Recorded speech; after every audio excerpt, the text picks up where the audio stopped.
So first race, before we get to that, let's see what's out there in Twitter land. In the first one, Palace Malice, this one won the Gulfstream Park handicap, I believe, retired now. He did. He's now retired. We saw him at Gulfstream last championship meet win the Gulfstream Park handicap. Very successful horse, winner of the Belmont Stakes. Now retired at Three Chimneys. Now it's the season where they're having all these open houses for all the new stallions. There he is, looking great at his new home, and we wish him the absolute best. Well, talking about the champ retiring, American Pharaoh here, you'll show this picture here, it's sticking his tongue right out at Katie for leaving me here all alone, and you will see the picture of American Pharaoh pop up in just a second with tweet number 2. He looks fantastic. Looks like he's very settled in at his new home at Ashford and just saying, I am loving life right now. And you know what he's also saying? That tongue is out to all of his rivals for Sport Illustrated Sportsman of the Year. He's actually a finalist, and you can vote online. He's actually second in the voting, which is pretty cool because we all know Sportsman of the Year opened to not just four-legged successors, but two-legged successors in the sport world. So get online, vote for American Pharaoh, and we'll see if he ends up getting the last laugh over all the other finalists. But regardless of whether he wins the honor or not, what an honor. Golden Horn, Horse of the Year. Golden Horn, Cartier Horse of the Year over in Europe. He just earned that distinction this week. It's a combination of voting, a panel, as well as points earned throughout the year in various races. Golden Horn earns that honor. Winner of the Arc, second in the Breeders' Cup. What a phenomenal racehorse. He was second ranked in the world behind American Pharaoh. Would have been nice to see those two face off, but of course he's a turf specialist doing what he does best, and congratulations to him and his connections. Yeah, really nice horse, and it was great to see him run in the Breeders' Cup. So now we will get into this Thursday 8-race card, and as I mentioned at the top of the show, Fast Lane Track, a firm turf course. First race right now, current favorite up there right now is the number 7 horse, very early in the wagering. Katie, I started with the 4 in here, and you started with the 6, Trio of Mistress. We'll go with the 4 first, and that is Sweet Butterfly. A previous winner here returns after making her first start since rallying to finish second in front of a pair of next out winners. That was a $12,500 claimer going 5.5 furlongs. It was up on the Monmouth Park turf course. Jane Sibeli is the trainer. Paco Lopez in the saddle today. I was going to go with that angle there. Currently up there at second choice at 2-1. Well, you mentioned this horse is a previous winner over this racetrack. Last year, shipped in from Monmouth, came in and won against $30,000 claiming competition. This horse can do the same thing again this year. Definitely should be on the ticket. My only concern is that she's going to be part of the speed today, and as we've continued to see, that has been playing all that well over this turf course. Well, what about the number 6 Trio of Mischief that you have on top of your ticket? Well, this one seeks back-to-back victories today for Marcos Fernandez. Sat just off the pace, made a bit of the 3/16 pole, never looked back, en route to scoring a 2 1/4 length victory against $10,000 claiming competition. That was on October 15th. Steps up today a little bit, but I just think she's been in great form, has hit the board in 4 consecutive starts, and should sit the trip. Well, the horse that's currently favored, as I mentioned, 6-5, Too Clever by half. You do have in your ticket. I did not use that one. Well, from the George Navarro barn, can you blame the bettors for putting money on him? He had another 3 winners on yesterday's card, and he was actually able to win one of those races with a horse that was on the lead and on the speed for most of the way on the turf course. This is a daughter of with distinction, going to make the dirt to turf move today for Navarro. Last time out, stumbled at the start on the main track, tired, getting back on her preferred surface, and she's an 8-time winner at the distance.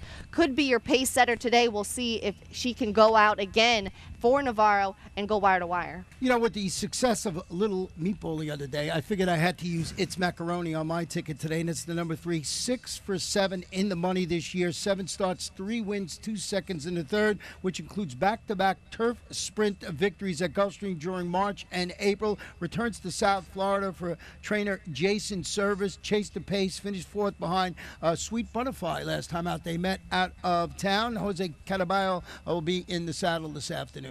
When Ron bets a horse with a food name, you must bet it. We saw one of the greatest late daily doubles come in over the weekend with Pancake and Little Meatball scoring in stakes. We talked about it on the show. We need to play this double. It came through. Hope you played it. I would not take that selection lightly. Well, let's go to race number 2 this afternoon. 1 mile starter optional claim of fillies and mares, 3-year-olds and up, $12,500. One jockey changed to report in here, and that's the number 1, Matthew Rispoli will ride number 1, Courtney Ryan. I want to go back and show you performance.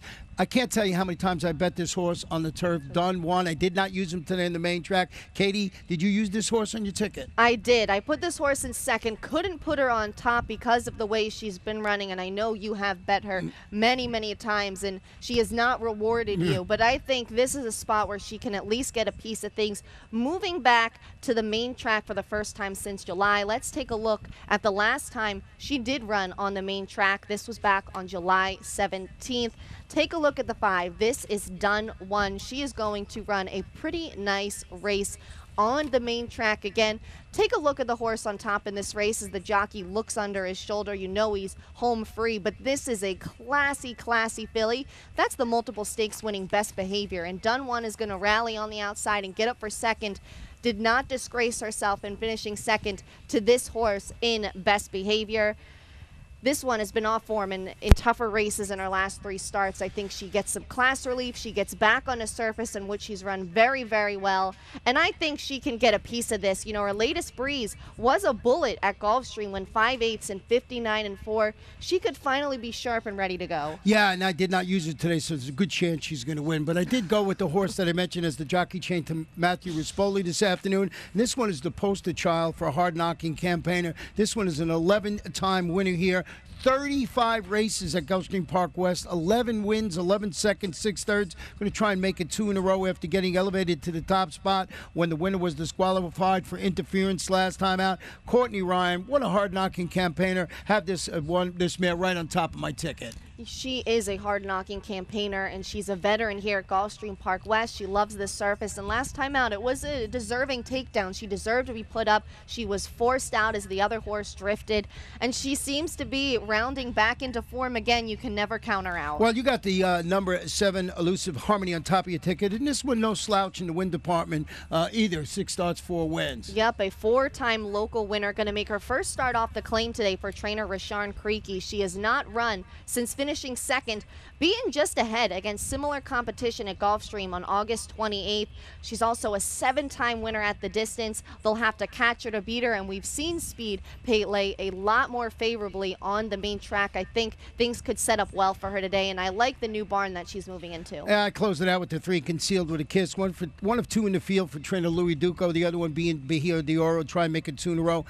Getting up to defeat 12-5 condition claimers at the distance. I'm not sure this one could win, but I think it'd be somewhere on the rolling super high 5 ticket. Let's go to race number 3 this afternoon, and this one is 5 furlongs on the turf, maiden claiming 2-year-olds, and we have 9 runners in this race with no scratches or jockey changes, and both Katie and I went to the outside with number 9, Bridge of Flowers, who's dropping to the $35,000 level today. Yeah, taking a 30% drop in claiming price when returning from a 10-week freshening for Rodolfo Garcia. This one managed to rally well enough to get up for third against $50,000 maiden claiming competition. That was at Gulfstream on September 27th, and that was after he got rather fractious at the gate. So if he can relax today with this class drop, I think he's really going to find himself in a good position coming into the stretch. Edgar Zayas picks up the mount. He should sit a nice stalking trip. One of the horses that got done in by this stalker closer buyer last time out was the 5 Alucard Flash. This one, when he set the fade, he was collared late, but he settled for third in his career debut at this level and distance. And I just think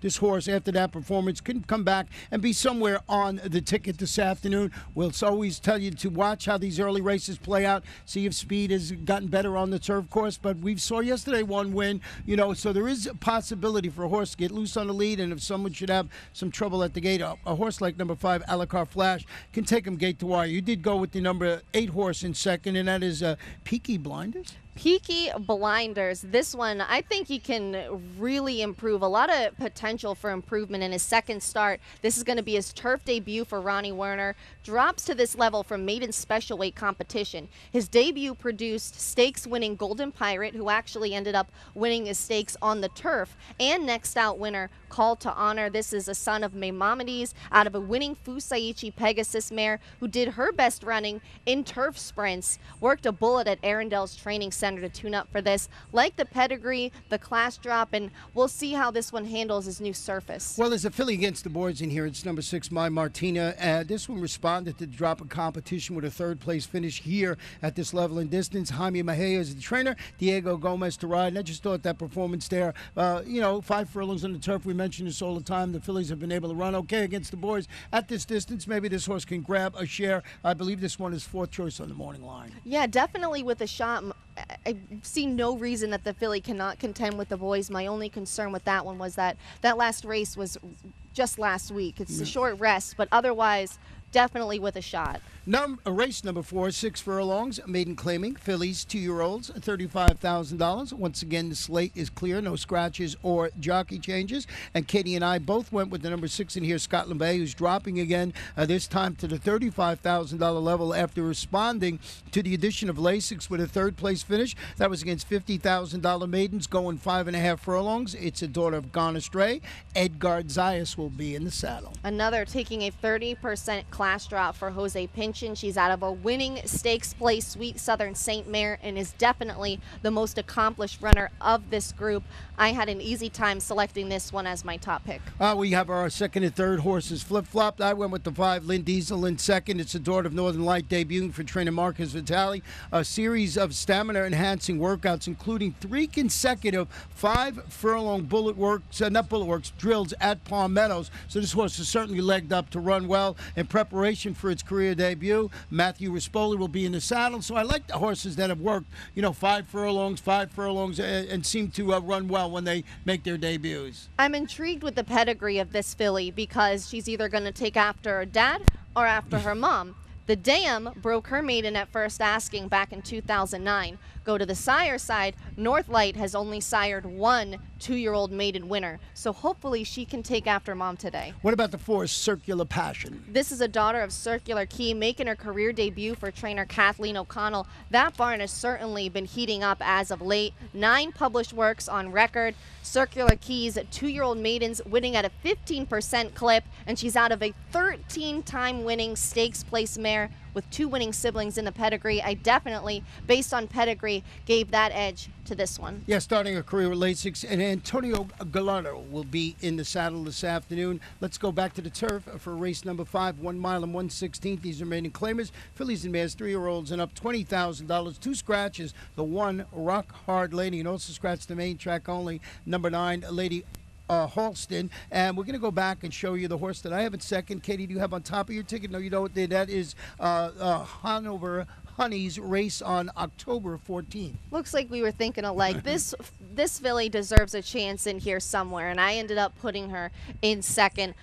This was her turf debut, and I thought a pretty encouraging one back on October 14th. This is at this level. She rallies on the outside, finishes third, only beaten a length and a half in her turf debut. I really liked this effort. I just thought it was very strong, rallied well late. I think she can build off of that turf debut and should appreciate the added distance. Well, you did put number 8, Lux, on top of your ticket. I did. This one, I think, just has some back class, has been competing against a lot tougher. It's a hard-spun filly running for a career-low tag today for trainer Todd Pletcher. Returns from a 10-month layoff last time out. Finished off the board at Belmont, but it was against $40,000 maiden competition there on October 7th. And she also did not have a good trip off that layoff. Got fans 6 wide at the top of the stretch and tired. Should be fit her second start off the layoff. Should find this level of competition more to her liking. And you know what?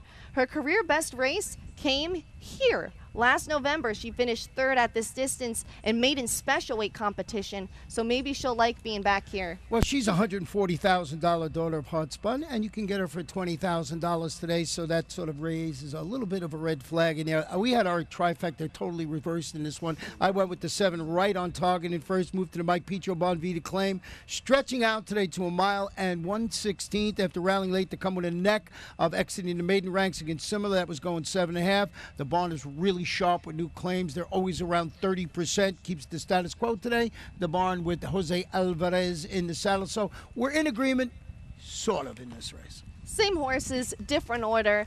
How about a trifecta box? There you go. Race number 6 this afternoon. 1 mile claimers, fillies and mares, 3 and up, non-winners of 2 in life, $6,250, 7 runners in the field. So we will have a rolling super high five wager in here. And we do have one unpublished workout. It's the horse that I have on top of my ticket. Pete Aiello, our track announcer, will update you with this in a minute. But it was here, it was across town, at Gulfstream Park, and Redbeard worked on November 8th, 37.02 breezing on a fast track. That's 3 furlongs. So this one, Redbeard, is debuting locally at a mile, and you always want to say he, but it is a she, after ending her campaign in the city of brotherly love with a second place finishing at $7,500. 2 lifetime claimers going a mile and 70 yards. That was up at Parks. Trainer Joe Orsino, apprentice Vincenti Guidel in the saddle this afternoon. So I put this one on top of my ticket for Redbeard, and don't forget to write down that unpublished work when Pete updates you on all the changes today. This is a filly that you should definitely have somewhere on your ticket. I really like that she already has experience against winners, but her lone victory came in the slop against New York breds. That was my only concern in facing this level of competition today in South Florida in open company. Well, you did go with the number 2, Wild in the Streets, who I have in second, who's also going to face winners this afternoon. Yes, this is going to be her South Florida debut and her debut facing winners. She drew off by 3.5 lengths to break her maiden at Laurel on October 16th at this distance. It was her very first start over a fast main track. She certainly took to it. She's competed with tougher, actually faced $40,000 maiden claiming competition on the turf at Saratoga just 2 starts back, but her career best efforts have come on the main track in the right spot now. Phil Serpy, 33% in the past 2 years with horses coming off their maiden breaking wins. Well, a horse that I mentioned, we have the rolling super high five in here. A horse I think could be on the ticket is the 5 Petite Lapine. This one is a 1-run type, and certainly should be along to grab a share of this rolling super high five in here. Absolutely. You're getting a nice value there at 10-1 as well. Rolling super high five. Pick the top 5 horses. They have to come in order. You can box them around if you like. A really challenging bet, and definitely one to have on there. What about Cherry's Win? I agree with you. This is another one that could jump up and get a piece of it. Dropping a notch on the claiming scale today for trainer Rohan Cretan. Broke slowly last time out, had to change up running tactics, and it just didn't go her way. Can rebound in this spot with a better trip. Well, let's go to race number 7. 7.5 furlongs on the turf, and allowance optional claimer, 2-year-olds, $75,000. Scratch the 9, 11, and number 12. And please note that the number 13 Imperial Warrior will get in and race this afternoon. And Katie, I know you want to go back and show a performance of At the Ready making its debut. Yes, this is At the Ready's debut. First ever career start back on August 22nd. I loved the effort. Makes a 5-wide bid, kicks clear for a 2.25 length score. I thought it was a very professional effort. So did his connections, because next time out they shipped him up to Kentucky Downs for the juvenile stakes.